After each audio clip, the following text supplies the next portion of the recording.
यो कस्तो प्रेम हो जहाँ दुविधा नै दुविधाको घडीमा बसेर समयले विरोध गरिरहेको हुन्छ। कुनै समय आफ्नै हो भन्नेले पनि हिजो आज समयलाई दोष दिँदैछ। यहाँ दोष कसको? समयको, परिस्थितिको अनि जिन्दगीको मोडले यस्तो मोडमा पुर्यायो जहाँबाट जिन्दगीमा मोडिएर हेर्दा समयले नहेर भन्छ अनि समयले त्यो परिस्थितिलाई नहेर भन्दै विरोध गरिरहेको हुन्छ। आज मैले जे लेख्दैछु त कसैको जिन्दगीको कथा हो, कसैको प्रेम कथा। हरेक कथाले जीवनको भोगाइलाई भोगिरहेको हुन्छ। सायद जीवन पनि त त्यही होला नि, होइन र? समयको परिबन्धमा बसेर हरेक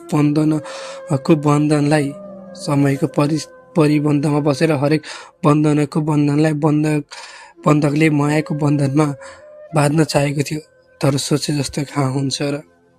धेरै दिनको समयमा मेरा भावना सुन्नु अनि हजुरको लेखनी साह्रै मनपर्छ भनेर अनि मेरो यो अपुरो कहानीलाई हजुरको शब्द साहित्यले जोडेर लेख्दा साह्रै राम्रो हुन्छ भन्दै मसामु कोही व्यक्ति आउन थाल्यो।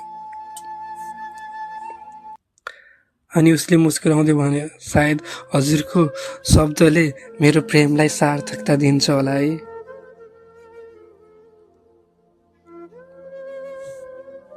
पात्रले आँसुको धाराको साथ भन्न थाल्यो। त्यो कथाको पात्रले मानव कुनै एउटा पात्री खोजेछे।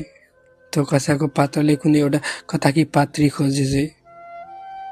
भावनामा चुल्लुममा परेर आँसुको शब्दले कथाको पात्रले कथा सुनाइरहेको थियो। भावनामा चुल्लुममा परेर आँसुका शब्दहरूले यो कथाको पात्रले कथा सुनाइरहेको थियो। तर त्यो कथामा भएको विवशपनले गर्दा विवश भएर लाचार भएको थियो। उफी भावनाहरू अनि भावनाका अक्षरहरू आज मौनतालाई तोडेर अपुरो कथा सुनाउन खोज्दछ। अनि म पात्रसँग बोल्न थाले। उसको कथा सुन्नको लागि घटनाक्रमको परिबन्धमा बाँध्नको लागि मैले रेकर्डिङ टुल्स मोबाइल निकाले अनि उसको कहानी सुन्न थाले। म रामेछापको एउटा सानो गाउँमा जन्मेको मान्छे, जहाँ आफू मिडल क्लास फ्यामिलीले गर्दा इकोनोमिक स्ट्याटस मजबुत गराउनलाई मैले स्ट्रगल गर्नुपर्ने थियो, आफू निपन्नबाट सम्पन्न भन्नको लागि। सानैदेखि दुःख के हो बुझ्न जान्ने समय बित्दै गयो अनि आफू वयस्क भएकोले गर्दा दिमागमा धेरै कुराहरू चल्न थाल्यो। आफ्नै भावना अनि आफू निबिड हुने आदि सोचले गर्दा आफू सम्पन्न हुने आदि सोचले गर्दाखेरि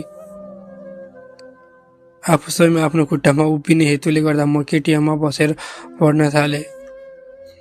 आफू इन्जिनियर बन्ने सोचले गर्दा 12 क्लासमा साइन्समा अध्ययन गर्न थाले। त्यो बेला म आफ्नो खुट्टामा उभिने अभिप्रायले गर्दा पठाउमा काम गर्दथे। मर्निङ सिफ्ट पढाइ अनि पार्ट टाइम पठाउको कामहरू।